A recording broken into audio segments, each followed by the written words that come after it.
તો બધા તો ચૂપચાપ અહીંયાથી જતા રહ્યા અને ત્યાં જ એક વાંદરાઓનું ટોળું રહેતું હતું. તે પણ એ જ તળાવથી અન્ય તરફ છીપકતા. પાણીની સમસ્યા ઊભી થઈ. પાણીનો હલ કાઢવા માટે સભા બોલાવી.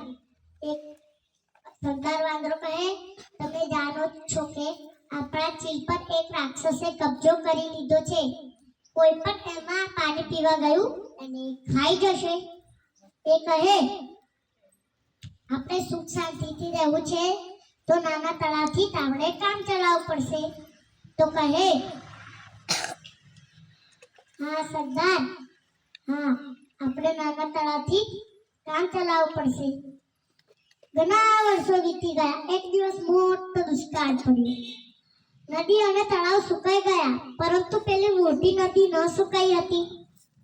તે બધા જંગલ છોડવા માંગતા હતા, પરંતુ પેલા વાંદરાઓના ટોળાને એ જંગલ સાથે ખૂબ જ લગાવ હતો, એટલે એ જંગલને છોડવા ન માંગતા હતા. એ કહે કે આપણે એક વખત રાક્ષસને વિનંતી કરવી પડશે. તો તળાવ પાસે જઈ બોલ્યા, રાક્ષસના તળાવના માલિક, ઓ તળાવના માલિક, મારી વિનંતી સાંભળો.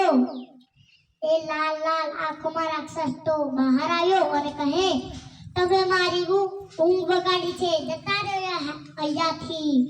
તો કહે, અમારી વિનંતી સાંભળો. ખૂબ મોટો આકાલ પડી ગયો છે. નદી અને તળાવ સુકાઈ ગયા છે. અમને પાણી ન મળ્યું તો અમે બધા તરસીને મરી જશું. તો કહે, આ ચીરમાંથી કોઈ પણ પાણી પીશે અને હું ખાઈ જઈશ. એ તો બધાના મોઢા ઉતરી ગયા, પરંતુ પેલા સરદાર વાંદરાનું મોઢું ન ઉતર્યું હતું. થોડા વિચાર પછી એક વિચાર આવ્યો. તો કહે, વાનરો ખાડો ખોદો. અડધા વાનરો મારી સાથે ચાલો વાસ લેવા માટે. વાસ લાયા. વાસનો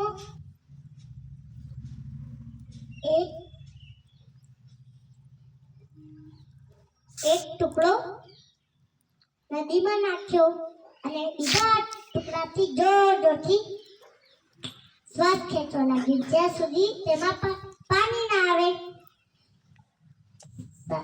પાણી આવ્યું. સરસ મજાનું મીઠું પાણી પીધું અને વાંદરાઓ ખુશીઓ બનાવવા લાગ્યા.